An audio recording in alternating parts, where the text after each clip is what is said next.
Hi guys, and welcome back. And welcome if this is your first time seeing one of my videos.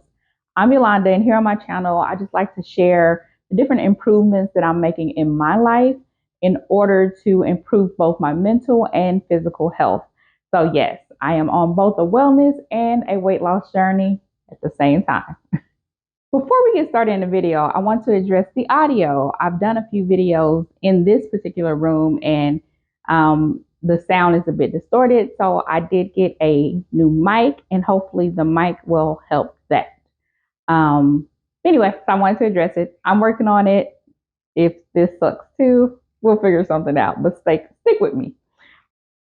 So again, I'm Yolanda, and let me just give you a little bit of backstory.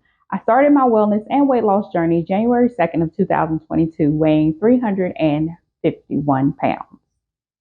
I immediately went into what I'm most familiar with for losing weight, which was just low carb.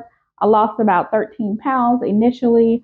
I stalled out the next month and I started researching, and I came across rolling fasting as well as a gym called Hotworks. And I have been doing both since. So that's probably since like March of last year.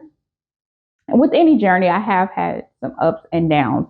And recently, I did hit a reset button about 2 weeks ago because I had fell off my journey for about 2 months. So when I decided to hit the reset button, I weighed in at 305.8. So I was still down from my 351 pounds, but I didn't want to let it get too far. I realized that I had this roadblock. Every time I would hit 284 pounds, I would sabotage myself and gain weight.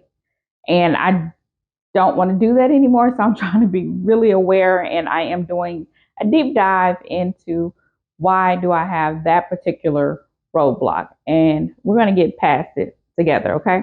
So stay with me on this journey. But with that said, I decided to take the journey in smaller increments. I hadn't set small goals or set small time frames for what I was doing. So it was beginning to feel a bit overwhelming. So 2 weeks ago, I said for the next 4 weeks, I'm going to have this plan, and I'm here to give you an update on how my 4 week plan on my weight loss journey is going.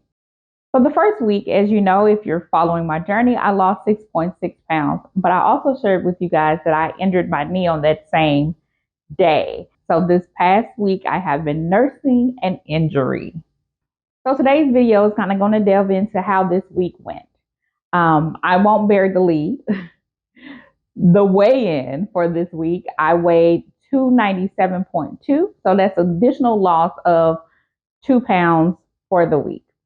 So that puts me up to 8.6, I believe. Yeah, 8.6 loss for this 4 week challenge or segment of my weight loss journey.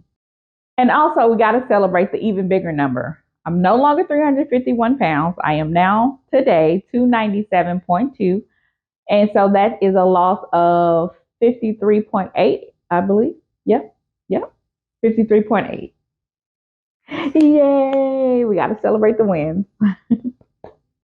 Now let's talk about this knee situation. And I thank you so much to all those who gave feedback in the comments section about what they were experiencing, even their children had experienced as far as the knee injury goes, and just giving me encouraging words. It is greatly appreciated. And I did take it all into consideration as I proceeded throughout the week.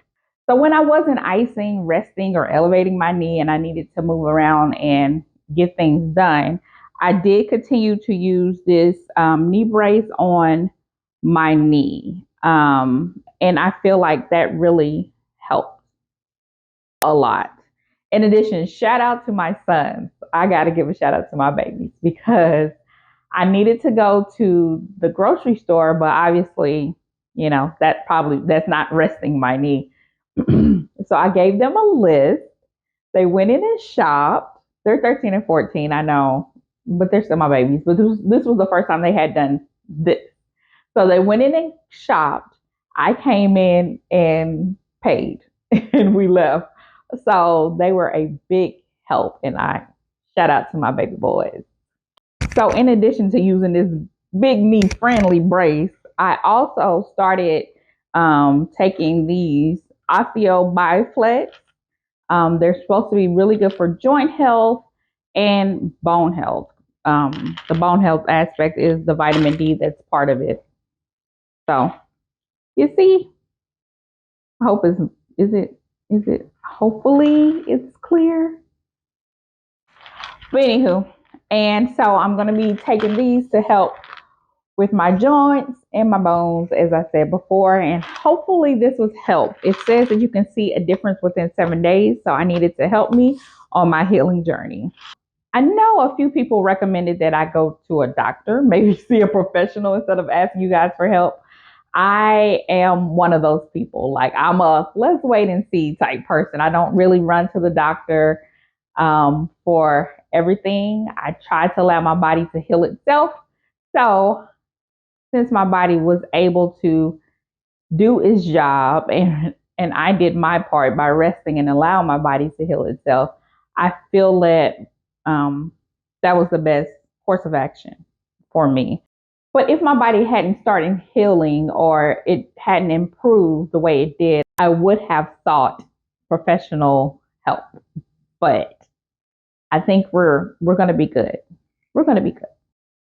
By Sunday, I felt good enough to attempt to exercise. Now, I did not record it, but I did record my exercises on Tuesday. Tuesday was an A day. And if you're new here, let me explain to you what an A day is. I divide my days into A, B, and C days. Remember, I do rolling fasting, and currently I'm doing rolling 72s as part of my plan. An A day looks like me eating, me lifting, and me going to hot works. A B day is me not eating, me going to hot works, and walking on a treadmill. And then a C day would be me not eating and just simply walking on the treadmill.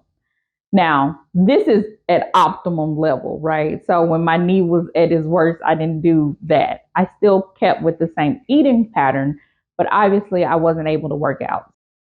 So let me share with you an A day, which was just yesterday, and I'm going to show you how I have modified my workout to accommodate my healing knee.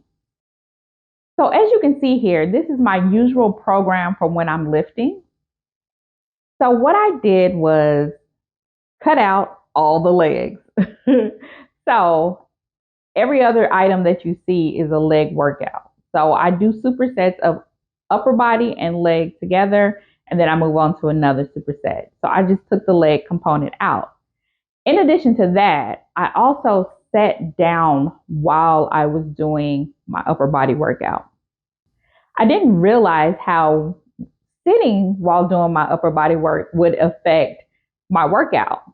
I was shocked that it really targeted my abs. Like, once you took your legs out of the situation, you had to stabilize your abs more.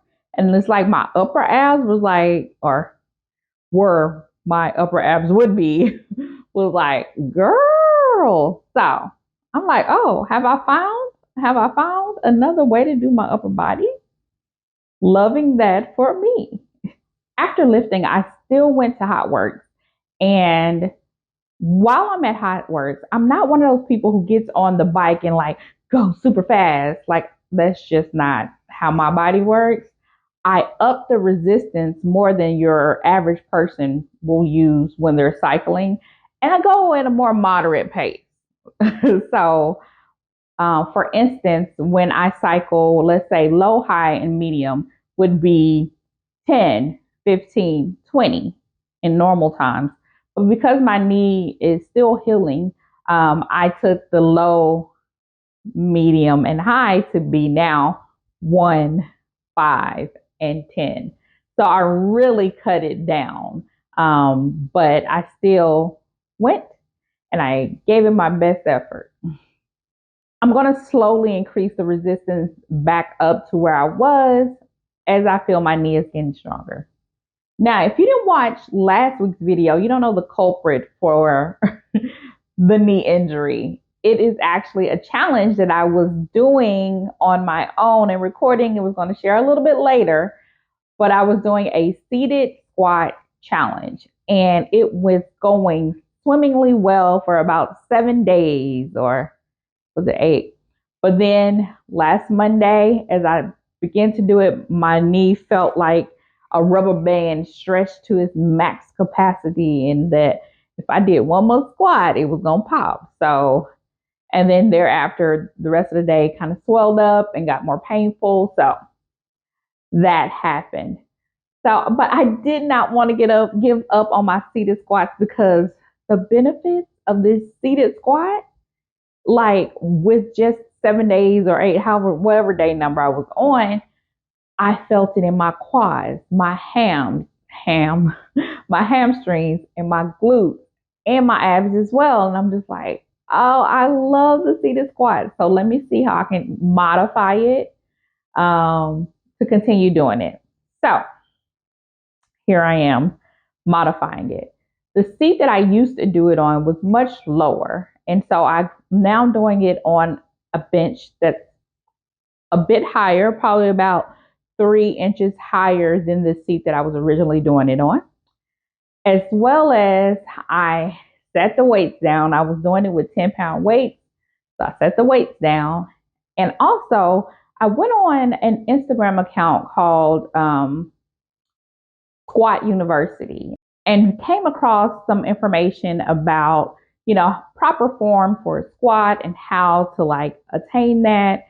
And he used a band, like one of those exercise bands, to help someone prevent their knees from caving in when they come up out of their squat.